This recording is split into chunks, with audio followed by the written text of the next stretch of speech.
Hola, queridos ecuatorianos, desde Australia, doctor Maximiliano Moreno, el médico que ha trabajado en los Andes, la Amazonía, la costa de Ecuador y que hoy día les va a hablar acerca de cómo se ve el Ecuador desde Australia, justamente cuando estamos en vísperas de elegir un nuevo presidente y nos hemos convertido en el más importante exportador de cocaína a Europa e inclusive a Australia, y también nos hemos convertido en uno de los países más violentos del mundo. Así, hoy podemos decir que Australia nos ve con mucha preocupación. Estamos en la misma corriente del Niño, frente a frente en el Océano Pacífico, y mientras que Australia ha tenido desde la Segunda Guerra Mundial 60 años de sucesión presidencial y de gobierno en el cual los sobresaltos no han existido, nosotros en América Latina, especialmente en Ecuador, hemos pasado por tantos y tan numerosos gobiernos y constituciones que finalmente hemos caído en una denominada guerra interna o conflicto interno armado. Aquí, en este país, las personas que realmente son felices son las mujeres. Es un país donde las mujeres tienen las mismas posibilidades de educarse, de trabajar, pero más que nada de circular sin preocupación por todas sus calles. Ahí precisamente las vemos caminando felices, sin ninguna preocupación. Ellas se agrupan y pueden trabajar y estudiar sin que el mundo piense que están haciendo algo malo, ni que pueden ser presa fácil de ladrones, de personas que las tocan, que las hablan con insinuaciones morbosas, etcétera, etcétera. En este país donde las mujeres realmente han encontrado la felicidad y eso se ha convertido en un atractivo, pues gente de Asia, especialmente de China, de los países del sudeste asiático, de Corea, de Japón, vienen primero a pasar sus vacaciones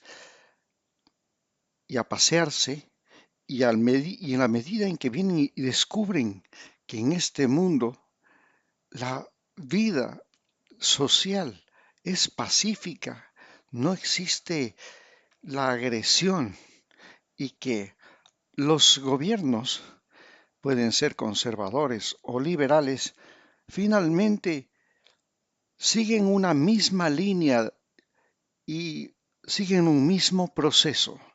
Y en ese extraordinario proceso, da lo mismo si el gobierno es de derecha o de izquierda. ¿Cómo llegaron a esto? Es algo similar a lo que está pasando en Uruguay, donde los gobiernos van cambiando y vemos que no es tan difícil que a un presidente como Mujica le haya sucedido un presidente de derecha y al señor presidente de derecha ahora precisamente le siga uno de izquierda. Pero ¿cómo se llegó a esto? Mientras que nosotros caminamos hacia una violencia incontrolable donde el presidente ya califica a provincias enteras como narcoprovincias y el presidente declara a sus rivales políticos no solamente como enemigos políticos, sino como parte de los carteles de la droga. Es decir, hemos llegado a un punto en que se supone y se presupone que ya el presidente va a ser puesto por los carteles de la droga. Hoy se estima que los carteles de la droga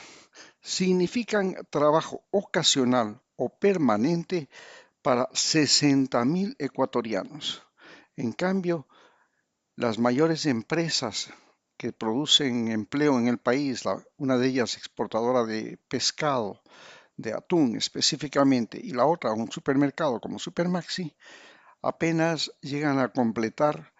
en su plantilla algo más de 35.000 personas, es decir, casi la mitad. El narcotráfico se ha convertido en la principal fuente de empleo permanente o temporal. Y claro, estamos en una situación tan especial porque en los países desarrollados, especialmente en Estados Unidos, donde, como se dice y está claro, se consume el 75% de la droga que se produce en Bolivia, que son 600 toneladas, en Perú, que son 1.300 toneladas, en Colombia, que son más de 2.000 toneladas, se ha convertido la droga en un commodity, es decir, lo mismo que el petróleo, lo mismo que otros productos de exportación que tienen una demanda y prácticamente ya están jugando en la bolsa de valores. Ante esta realidad, nos enfrentamos al hecho de que Ecuador tiene relevancia aquí en Australia porque no hace mucho 4 submarinos que portaban 16 toneladas de cocaína que en el mercado de aquí de Australia tiene el valor de $100.000 por kilogramo, es decir, el doble del valor de Europa, ha hecho que Ecuador y sus audaces marineros y pescadores, sus audaces fabricantes de lanchas rápidas y en especial sus audaces fabricantes de mini submarinos allá, esos que están entre Tumaco y San Lorenzo, que hacen submarinos con manglares, con madera de mangle, con fibra y con la capacidad de navegar semisumergidos distancias extraordinarias como la que nos separa de Australia. Estamos hablando de casi 18.000 kilómetros. Tenemos entonces que sorprendernos cómo los narcoterroristas, ahora llamados así por Donald Trump, han logrado no solamente superar la barrera del Océano Pacífico, sino que los narcoterroristas, los narcotraficantes, que son el equivalente a lo que fueron los vikingos en Europa, a lo que fueron los piratas para Inglaterra, Portugal, Francia, España e inclusive para Turquía en el Mediterráneo, estos nuevos piratas del siglo XXI, que son los narcos, que son también el equivalente de lo que fueron los cowboys en Estados Unidos, los colonos, o el equivalente de lo que fueron los conquistadores españoles y portugueses en el continente americano y en el continente africano, inclusive llegando hasta el Asia. Entonces, estos nuevos e intrépidos seres humanos que ahora tienen origen hispano, especialmente en México, en Colombia, en Ecuador, se han convertido en los nuevos héroes villanos. Estos nuevos héroes villanos tienen la particularidad de que no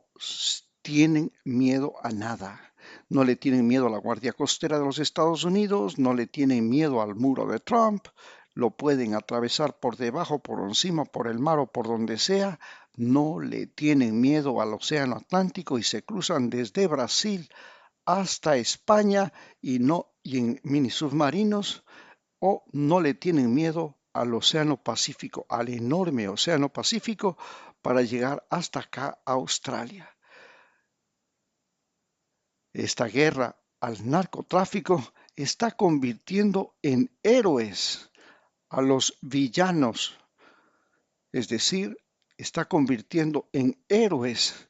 precisamente a los narcos. Es así como nosotros, los ecuatorianos y los mexicanos, los colombianos,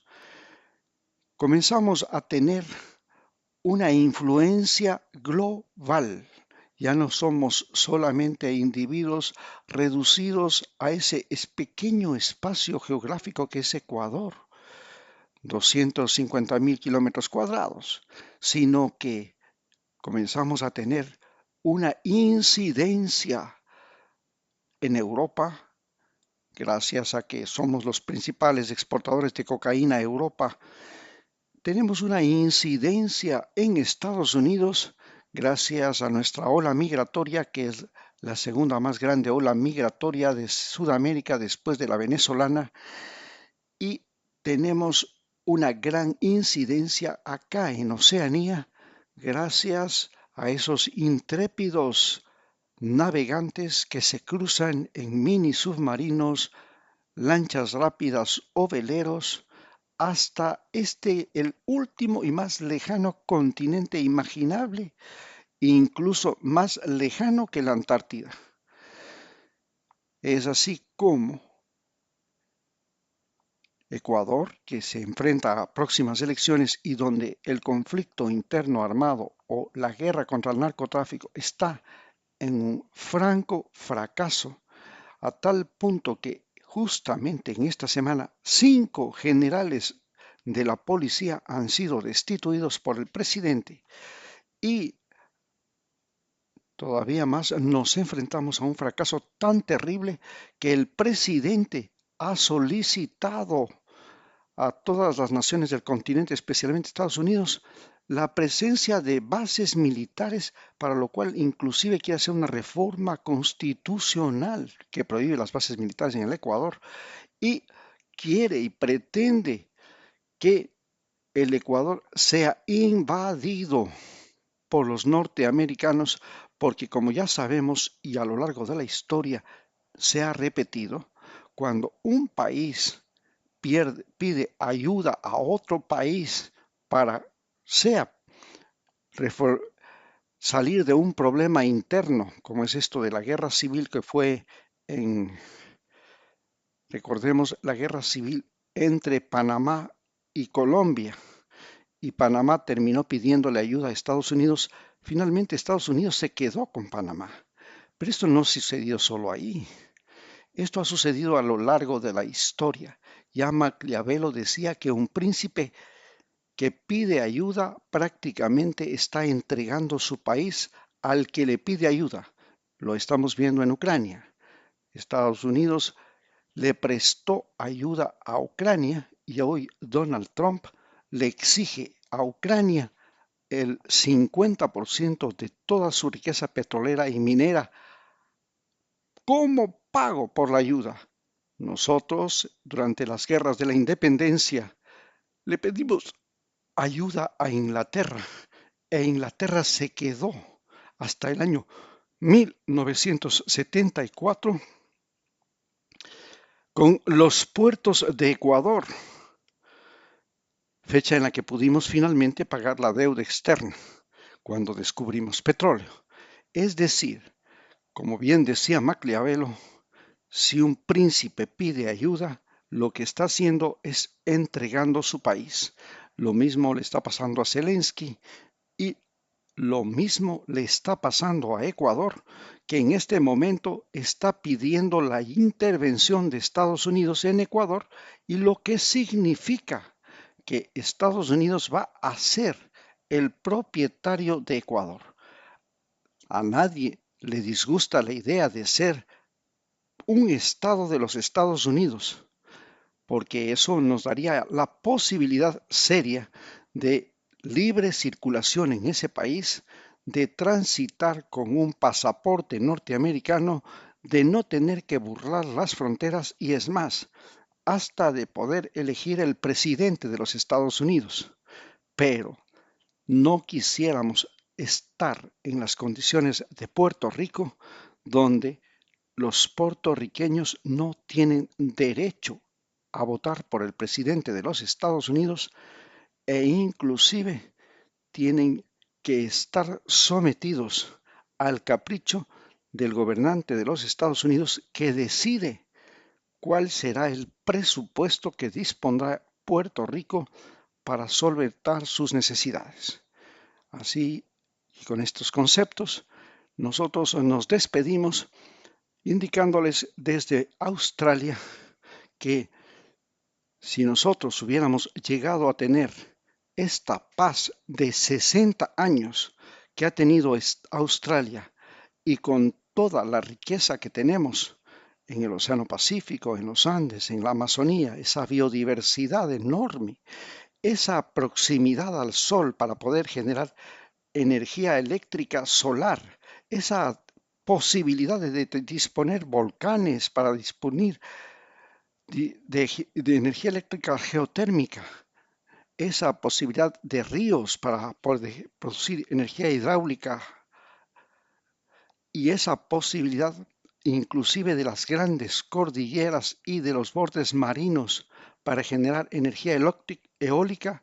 Ecuador debería, en teoría, convertirse en el país con la energía eléctrica más abundante y barata del mundo, que atraería a todas las industrias del planeta, porque en el futuro, según Elon Musk, el real problema ya no va a ser el problema del agua, el real problema va a ser el problema de la energía. Es que el problema del agua lo estamos aprendiendo a resolver mediante la desalinización del agua del mar. En cambio, el problema de la energía eléctrica se convierte en algo imparable debido a que la inteligencia artificial, los celulares, los vehículos que se vienen, el transporte, todo va a depender de la energía eléctrica. Estamos viendo que en la guerra de Ucrania, el objetivo más importante de Rusia ha sido la destrucción de las plantas de energía eléctrica, porque el momento en que un país pierde la energía eléctrica, como pasó en Ecuador durante este periodo de gobierno y hace pocos meses, vimos que es más catastrófico perder la energía eléctrica por una sequía que lo que estamos viviendo en este momento, que son todas las complicaciones que nos está dejando el invierno en la costa ecuatoriana y las grandes inundaciones. Muchas gracias.